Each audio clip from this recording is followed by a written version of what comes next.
Tanpa daya karena rahasia ini disembunyikan dan hanya diketahui oleh sedikit orang. Di sepanjang sejarah, ada banyak orang yang menyembunyikan pengetahuan tentang rahasia ini, dan banyak pula yang telah menemukan jalan untuk menyebarkan pengetahuan ini kepada dunia.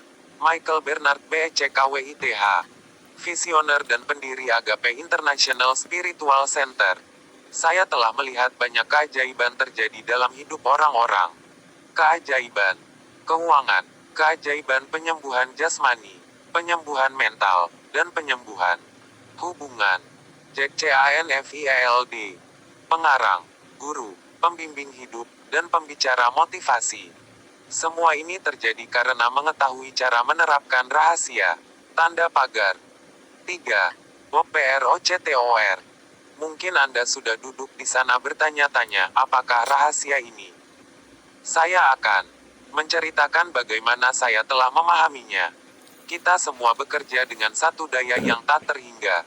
Kita semua membimbing diri dengan hukum-hukum yang persis sama. Hukum-hukum alam dari semesta ini begitu tepat, sehingga kita bahkan tidak mengalami kesulitan dalam membangun pesawat ruang angkasa. Kita dapat mengirim manusia ke bulan, dan kita dapat menghitung pendaratannya dengan ketepatan seperdetik. Dimanapun Anda berada, India, Australia, Selandia Baru, Stockholm, London, Toronto, Montreal, atau New York, kita semua bekerja dengan satu daya. Satu hukum. Hukum tarik-menarik. Rahasianya adalah ketertarikan. Segala sesuatu yang datang ke dalam hidup Anda ditarik oleh Anda ke dalam hidup Anda. Dan segala sesuatu itu tertarik ke Anda oleh citra-citra yang Anda pelihara dalam benak, oleh apa yang Anda pikirkan. Apapun yang berlangsung dalam benak, Anda menariknya ke diri Anda. Setiap pikiranmu adalah hal yang nyata, suatu daya. 0. Tahun 1834 sampai tahun 1891. Guru-guru besar yang pernah hidup mengatakan kepada kita bahwa hukum tarik-menarik adalah hukum yang paling kuat di semesta. Para penyair seperti William Shakespeare, Robert Browning, dan William Blake menyampaikannya melalui puisi mereka. Para musisi seperti Ludwig van Beethoven mengungkapkannya melalui musik mereka. Para seniman seperti Leonardo da Vinci menggambarkannya dalam lukisan mereka. Para pemikir besar termasuk Socrates, Plato, Ralph Waldo Emerson, Pythagoras, Sir Francis Bacon, Sir Isaac Newton, Johann Wolfgang von Goethe, dan Victor Hugo membagikannya dalam tulisan dan ajaran mereka. Nama-nama mereka telah diabadikan, dan keberadaan ketokohan mereka telah bertahan selama berabad-abad. Berbagai agama, seperti Hindu, tradisi-tradisi Hermetik, Buddha, Yahudi, Kristen, dan Islam, serta peradaban, seperti Babilonia dan Mesir kuno, menyampaikannya melalui tulisan-tulisan dan kisah-kisah, tercatat di sepanjang zaman dalam segala bentuknya. Hukum ini dapat ditemukan dalam tulisan-tulisan kuno sepanjang abad. Hukum ini terukir dalam batu di tahun 3000 SM. Meskipun beberapa pihak menyembunyikan pengetahuan ini, tetapi hukum ini selalu ada di sana untuk ditemukan setiap orang. Hukum ini dimulai di awal waktu, telah ada dan akan selalu ada.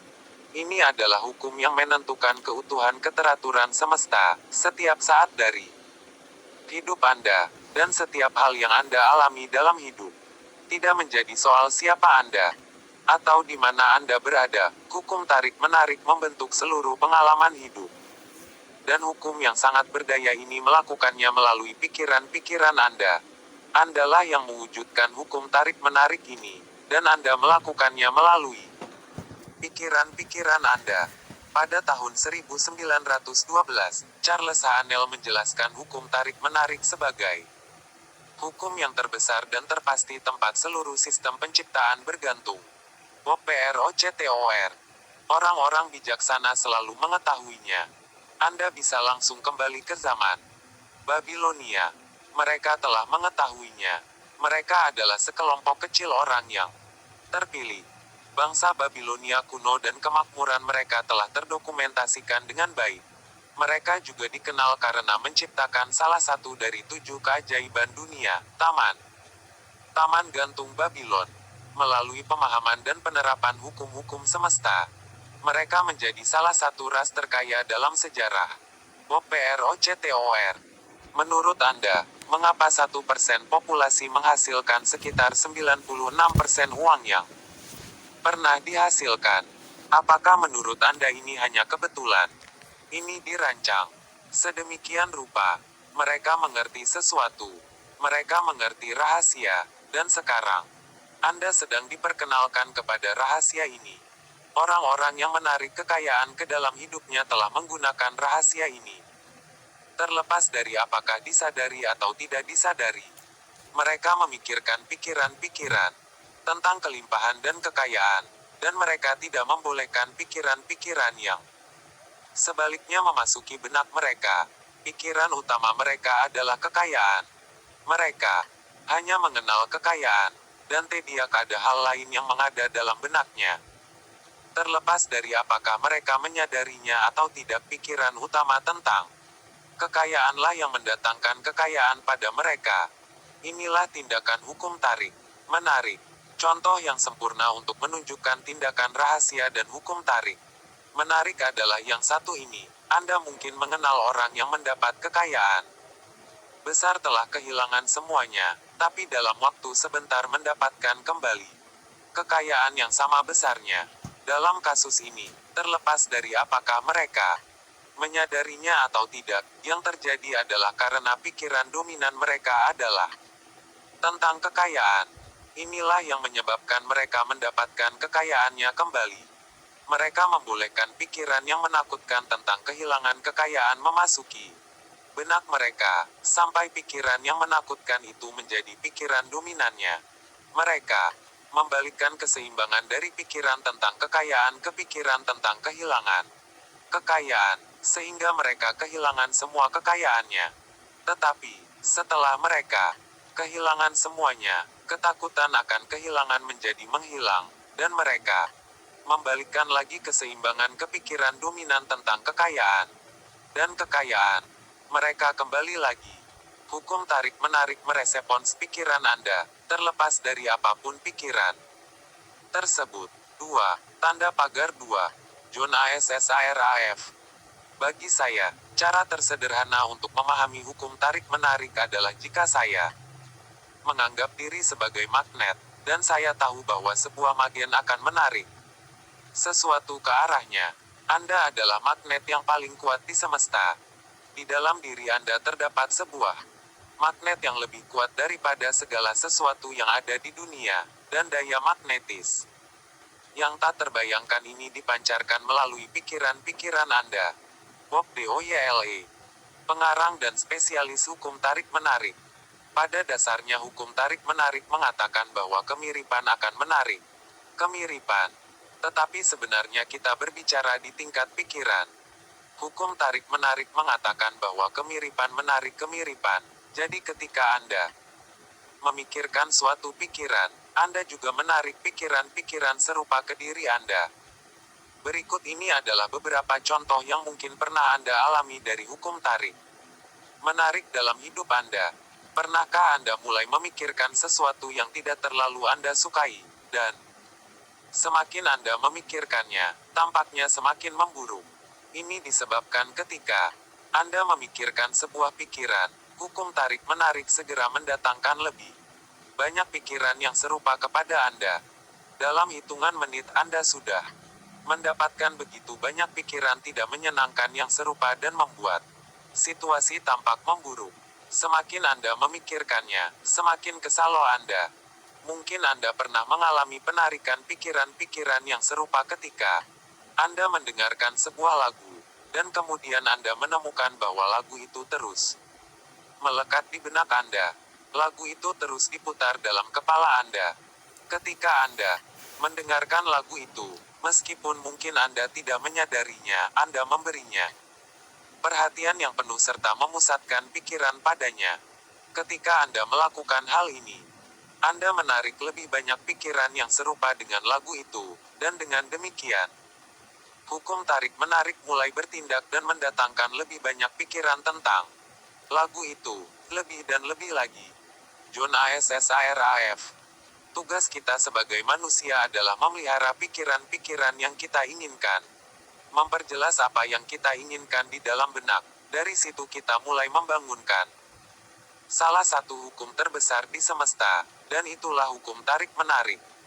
Anda tidak hanya menjadi apa yang paling Anda pikirkan, tetapi Anda juga meraih apa yang paling Anda pikirkan. Hidup Anda sekarang ini adalah cerminan dari pikiran-pikiran di masa lalu. Termasuk di sini adalah semua hal besar, dan hal yang Anda anggap tidak terlalu besar. Karena Anda meraih apa yang paling Anda pikirkan, akan mudah untuk melihat pikiran utama Anda pada setiap persoalan kehidupan. Karena itulah yang telah Anda alami. Sampai di sini, Anda sudah mengetahui rahasia ini sekarang, dan dengan pengetahuan ini Anda dapat mengubah segalanya. OPROCTOR. Jika Anda melihatnya di dalam benak, Anda akan menggenggamnya di tangan. Jika Anda dapat memikirkan apa yang Anda inginkan di dalam benak, dan menjadikannya pikiran yang dominan, Anda akan mendatangkan keinginan itu ke dalam hidup Anda. Mike Dooley, pengarang dan pembicara internasional. Dan prinsip itu dapat diringkas dalam 3 kata sederhana. Pikiran menjadi sesuatu. Melalui hukum yang paling berdaya ini, pikiran Anda berubah menjadi sesuatu dalam hidup Anda. Pikiran menjadi sesuatu. Katakan ini kepada diri Anda sendiri dan biarkan merembes ke dalam kesadaran Anda. Pikiran Anda akan menjadi sesuatu. John ASSIRAF. Apa yang tidak dipahami sebagian besar orang adalah bahwa sebuah pikiran mempunyai frekuensi. Kita dapat mengukur pikiran itu. Jadi, jika Anda berulang-ulang memikirkan pikiran itu, jika dalam benak Anda membayangkan memiliki mobil baru, memiliki uang yang Anda butuhkan, membangun perusahaan, menemukan sahabat jiwa. Jika Anda membayangkan seperti apa yang terpikirkan, Anda memancarkan frekuensi tersebut secara konsisten. Dr. Yo Vitale. Pikiran-pikiran memancarkan sinyal magnetis yang menarik kesejajaran kembali ke arah Anda. Pikiran utama atau sikap mental adalah magnet, dan hukumnya adalah kemiripan. Menarik kemiripan. Jadi, sikap mental akan menarik kondisi-kondisi yang selaras dengan sifat sikap mental tersebut. 4. Tahun 1866 sampai tahun 1949. Pikiran bersifat magnetis dan pikiran memiliki frekuensi. Selama Anda berpikir, pikiran itu dikirim ke semesta, dan pikiran-pikiran itu akan menarik semua hal serupa yang berada di frekuensi yang sama. Segala sesuatu yang dikirim keluar akan kembali ke sumbernya, dan sumber itu adalah Anda. Bayangkanlah seperti ini. Kita mengerti bahwa sebuah menara suara stasiun televisi memancarkan siaran melalui suatu frekuensi, yang kemudian diubah menjadi gambar.